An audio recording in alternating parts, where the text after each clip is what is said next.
কী অবস্থা সবার? ফেসবুকে একটা লাইভ করতে চাইছিলাম, কিন্তু অ্যাকাউন্টের বয়স 2 মাস না হইলে মনে হয় লাইভ করা যায় না। এই জন্য লাইভটা করতে পারলাম না, দুঃখিত। কিন্তু আজকে একটু মন মেজাজ ভালো, বেশ ভালো লাগতেছে। ভাবলাম লাইভটা করবই, কিন্তু শেষ পর্যন্ত করতে পারলাম না, এই জন্য একটা ভিডিও বানাচ্ছি। তো বিপিএল চলতেছে, বিপিএলের খেলা এখনও দেখি নাই। তো আচ্ছা, আইরনি অফ ফেট এর বাংলা কি? শীত শীত শীত না, আইরনি অফ ফেটের বাংলা শীত না, মানে শীত করে। আইরনি অফ ফেটের বাংলা মনে হয় ভাগ্যের নির্মম পরিহাস।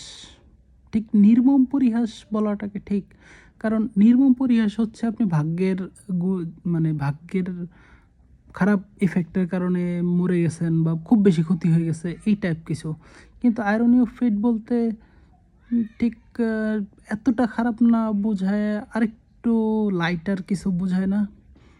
আমার মনে হয় আইরনি অফ ফেটের প্রপার বাংলা নাই, মানে ইংরেজি ভাষা ইংরেজির মতো চলে, বাংলা ভাষা বাংলার মতো চলে, কাজেই একদম প্রপার অনুবাদ অনেক কিছুরই নাই বা সম্ভব না।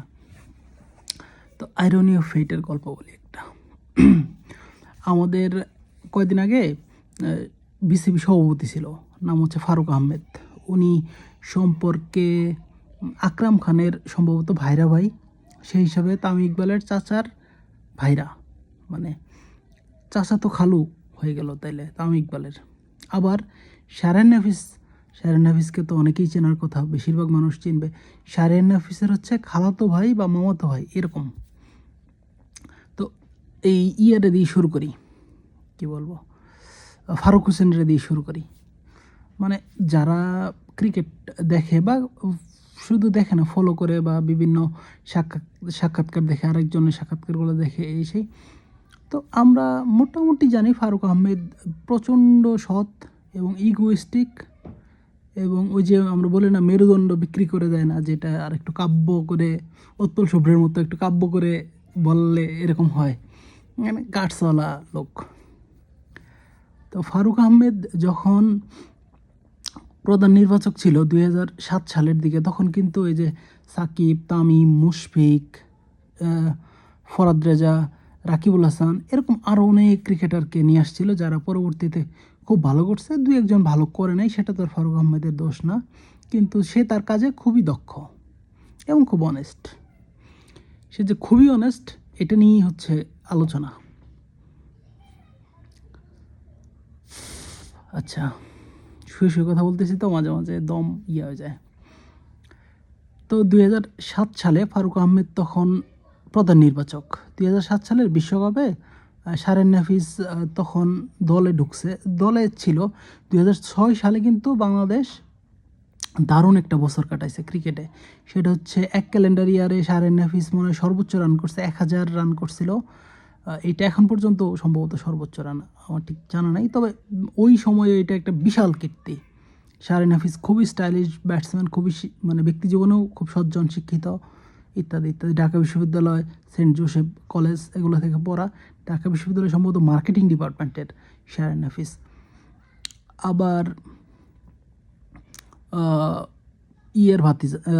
খালাতো ভাই, ফারুক আহমেদের খালাতো ভাই। তো জাতীয় দলে 2006 সালে সে কিন্তু সর্বোচ্চ রান করছে, সর্বোচ্চ, এবং এক ক্যালেন্ডার ইয়ারে 1000 রান। সেই ক্যালেন্ডার ইয়ারে মাশরাফি 50 উইকেট পাওয়ার কথা, শেষ পর্যন্ত একটা উইকেট পায় নাই, 49 উইকেট। ওইটা একটা বিশাল মাইল ফলক ছিল, বিশাল। তো 2007 বিশ্বকাপ খেলতে যায় তামিম ইকবাল ভালো করছে, মানে ওই একটা ম্যাচ ভারতের সাথে ভালো করছে। এরপরে শাহরিয়ার নাফিস কন্টিনিউ ফেল করে গেছে, শাহরিয়ার নাফিস ভালো করে নাই। তো বাংলাদেশের ওই বিশ্বকাপ থেকে শুরু করে অন্যান্য পরবর্তীতে বিশ্বকাপ যেগুলো দেখা গেছে, তামিম ইকবাল তো কোনোদিনও বৈশ্বিক টুর্নামেন্টে ভালো করে নাই, ওই শুধু ভারতের এগেনস্টে, ওইটা বাদ দিলে। আর ওমান না কাতার না কি ছোটোখাটো একটা টিমের এগেনস্টে ভারতের মাটিতে একটা সেঞ্চুরি করছিল, ওইটা তাও ওই প্রস্তুতিমূলক ম্যাচ না, কিন্তু ওই যে বিশ্বকাপের আগে ছোটোখাটো ম্যাচগুলো থাকে না, যেটা খেলে মূল পর্বে যাওয়া লাগে, ওরকম একটা ম্যাচে তামিম ইকবাল মনে হয় T20-তে সেঞ্চুরি করে ফেলছিল। এছাড়া তামিম ইকবালের বিশ্বকাপ ইতিহাসে খুব ভালো রেকর্ড নাই। আর বাংলাদেশি বিশ্বকাপে তো সবাই খারাপ খেলে, মানে ওই সাকিবের 2019 বিশ্বকাপ বাদ দিয়ে সবাই তো সব বিশ্বকাপই খারাপ খেলে, কি আর কবে ভালো খেলছে, আশা বলে দু একটা ইনিংস আছে। তো বিশ্বকাপ শেষ হলো, ফারুক আহমেদ যেটা করলো সেটা হচ্ছে দল থেকে তো এখন কাউকে না কাউকে বাদ দিতে হবে। শাহরিয়ার নাফিস খারাপ খেলছে, অনেকেই খারাপ খেলছে, তো ফারুক আহমেদের কাছে অপশন আছে দুইটা। একটা হচ্ছে বাংলাদেশ তো অস্ট্রেলিয়া না যে বিশ্বকাপে খারাপ খেলছো মানে তুমি বাদ, তুমি আর চান্স পাবো না, এই সেই এরকম না। আমরা তো বহুত প্লেয়ার দেখছি, তামিমেরে দেখছি, সাকিব ভালো খেলছে সবসময়, তামিমেরে দেখছি, সৌম্যরে দেখছি, বা সবাই তো খারাপ খেলে তারপরে দলে খেলে। শাহরিয়ার নাফিসরে বাদ দিয়ে দিল, ফারুক আহমেদ বাদ দিয়ে দিল। বাদ দিয়ে দেওয়ার একটাই কারণ, সেটা হচ্ছে ও ওর খালাতো ভাই। কেন বাদ দিল? ফারুক আহমেদের কাছে অপশন দুইটা, একটা হচ্ছে শাহরিয়ার নাফিসকে রাখতে পারে, রাখলে কেউ প্রশ্ন করবে না, কারণ শাহরিয়ার নাফিসের অতীতের রেকর্ড বা গত বছরে সে সর্বোচ্চ রান করছে। তারপরেও একটা প্রশ্ন উঠতে পারে যে বাদ দিল, আপনি তো কিছু বললেন না, ও আচ্ছা আপনার খালাতো ভাই এই জন্য। আরেকটা অপশন হচ্ছে বাদ দিয়ে দিল। বাদ দিলে কী হবে, শাহরিয়ার নাফিসের ক্যারিয়ারটা ধাক্কা খাবে, কিন্তু তার যেটা হবে, ফারুক আহমেদের যেটা হবে, ফারুক আহমেদরে কেউ কোনো প্রশ্ন করতে পারবে না। ফারুক আহমেদের সততা নিয়ে, ফারুক আহমেদের মানে কী বলে গার্ডস নিয়ে, ফারুক আহমেদের অনেস্টি নিয়ে কেউ কোনো প্রশ্ন করতে পারবে না। শুধুমাত্র তার নিজের ইমেজ ক্লিন রাখার জন্য ফারুক আহমেদ কী করলো, শাহরিয়ার নাফিসের বাদ দিয়ে দিল। এবং এখনকার বাদ দেওয়ার তখনকার বাদ দেওয়ার মধ্যে পার্থক্য আছে। এখন বাদ দিলে এই যে মুমিনুল বা অমুক তমুক অস্ট্রেলিয়া যে হাতুড়ি সিংয়ের সাথে প্র্যাকটিস করে আসছে, এখন এই মাস্কো একাডেমি আছে, অনেক কিছু আছে। এখন কোনো ক্রিকেটারের বাদ দিলে সে অন্য জায়গায় মানে কিছু ফ্যাসিলিটিস আছে যেখানে সে প্রপার ট্রেনিং করতে পারে, ব্যাক করতে পারে। কিন্তু ওই আমলে জাতীয় দল থেকে বাদ দিলে সে মোটামুটি হারাই যায়। ফারুক আহমেদ চাইলেই শাহরিয়ার নাফিসকে রাখতে পারতো, এবং আগে পরে এরকম শাহরিয়ার নাফিসের চেয়ে অনেক অনেক ব্যর্থ ক্রিকেটার বাংলাদেশের টিমে কন্টিনিউ খেলে গেছে। ধীমান ঘোষ নামে একটা প্লেয়ার আসছিল, হয়তো মনে হয় একটা না দুটো ম্যাচে ভালো করছে। সৌম্য বছরে কয়টা ম্যাচ ভালো করে। তামিম ইকবাল কোন বিশ্বকাপে ভারতের এগেনস্টে ভালো করছে, এছাড়া আর কোন বিশ্বকাপে ভালো করে? কিন্তু সবাই খারাপ করে। বাংলাদেশ তো আর অস্ট্রেলিয়া না, বাংলাদেশ তো আর এখনকার ইন্ডিয়া টিম না, বাংলাদেশ তো রিকি পন্টিংয়ের সেই অস্ট্রেলিয়া না, মার্কো আর অস্ট্রেলিয়া না যে তুমি একটু খারাপ করছো তুমি বাদ। শাহরিয়ার নাফিস খারাপ করছে, তারা তো দলে রাখতেই পারতো, আস্তে আস্তে আবার ভালো করতো। কিন্তু ফারুক আহমেদ ওই চান্সটা দিল না। অন্য কাউকে কিন্তু এইভাবে বাদ দেয়নি, শাহরিয়ার নাফিসকে বাদ দিছে কারণ সে তার খালাতো ভাই। শাহরিয়ার নাফিসকে যদি বাদ না দিত, তাইলে ওই যে তার এগেনস্টে হয়তো কেউ কিছু বলবে, মানে দূর দূর থেকেও যেন, ওই হিন্দিতে একটা কথা আছে না, দূর দূর তাক কই রিশতা নেই, হ্যাঁ দূর দূর থেকেও তারে যেন কেউ কিছু বলতে না পারে। ঠিক এই জন্যই শাহরিয়ার নাফিসকে বাদ দিয়ে দিল, শুধু তার ইমেজটা ঠিক রাখতে। এখন আসেন আয়রনি অফ ফেট, অনেক দিন পরে কি হলো,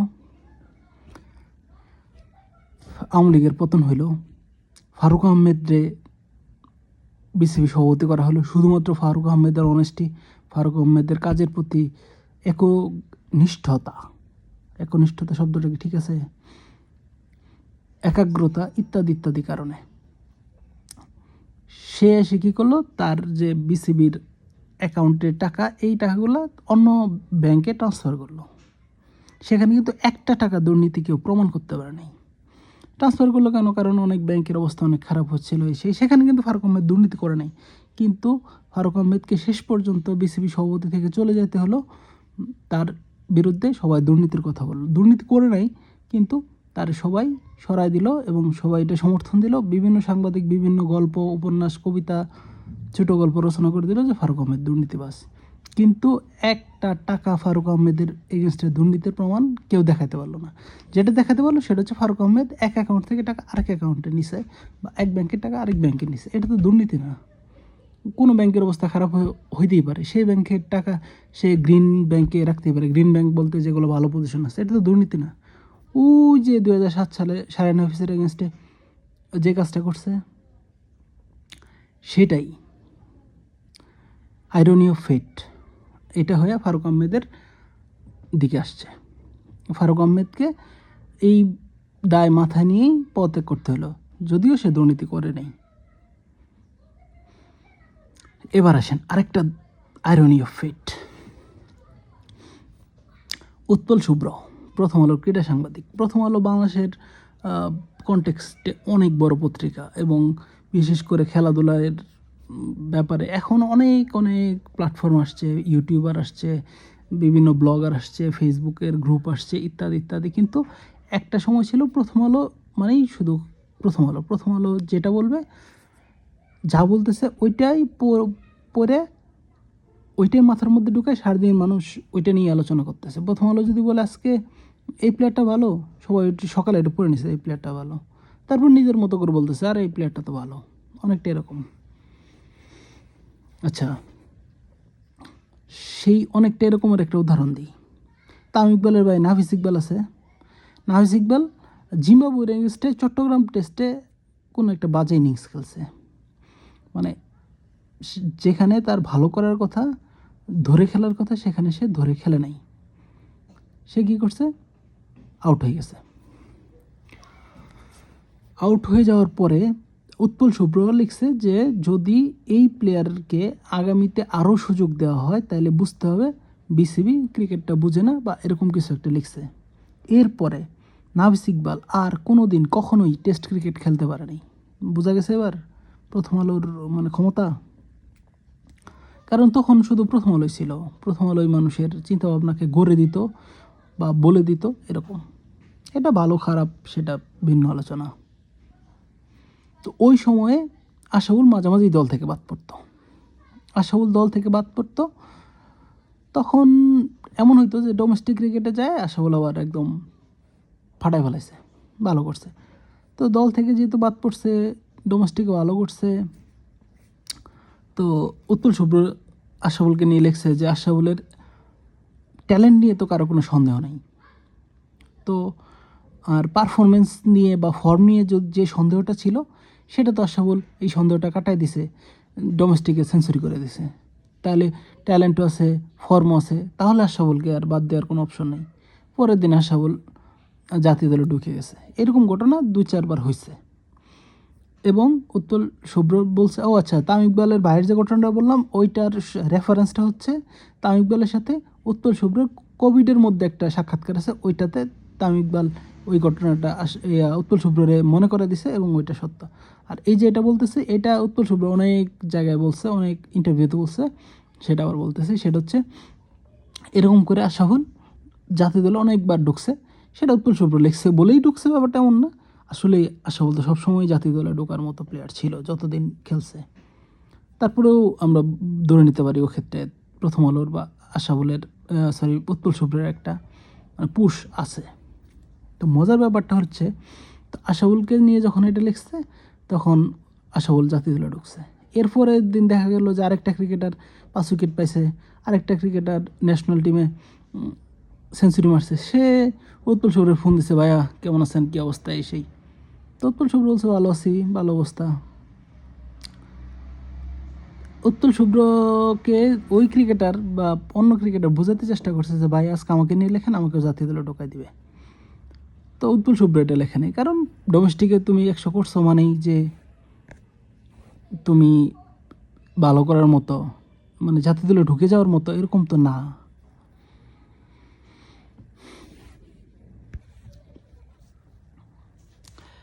তো উৎপল শুভ্র এটা লেখে নাই, কারণ ডোমেস্টিকে কেউ ভালো করলেই যে সে জাতীয় দলে ভালো করবে এরকম না। আশাউলের ব্যাপারে লিখছে, কারণ আশাউল মানে প্রথম থেকেই ইন্টারন্যাশনালি সে পরীক্ষিত ব্যাটসম্যান, সে ভালো করবেই যদি ফর্মে থাকে। তো উৎপল শুভ্রের মতে যে সে কোনো দিন একটা শব্দ কাউকে মানে ব্যক্তিগতভাবে খুশি করার জন্য বা ব্যক্তিগতভাবে অন্য কারো লাভ হবে বা নিজের লাভ হবে এই জন্য সে লেখে নেই।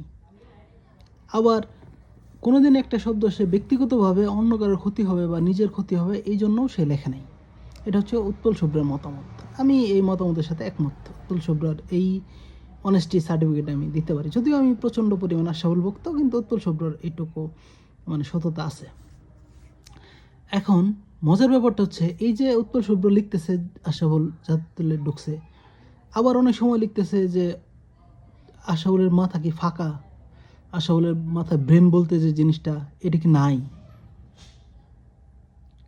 তো এইসব কারণে আশাফুল বাদও উঠতেছে, জাতীয় দলে খেলতেছে, ভালো করতেছে না, উৎপল শুভ্র এগুলো লিখতেছে, বাদও উঠতেছে। তো আশাফুল কোনোদিনও উৎপল শুভ্রকে ফোন দিয়ে বলে নাই যে ভাই আপনি এগুলো কী লেখেন, আপনার এই লেখার জন্য তো আমি জাতীয় দল থেকে বাদ পড়লাম। আবার জাতীয় দল থেকে যখন বাদ পড়লো, যখন উৎপল শুভ্র লিখলো বা সে পারফর্ম করলো, আশাফুল কোনোদিনও উৎপল শুভ্রকে ফোন দিয়ে বলে নাই যে ভাই থ্যাংক ইউ, আপনি লিখছেন, থ্যাংক ইউ। অথবা কোনোদিনও ফোন দিয়ে বলে নাই বা কখনোই বলে নাই যে ভাই আপনি আমার জন্য একটু লেখেন, আমি তো জাতীয় দলে ঢুকতে চাই।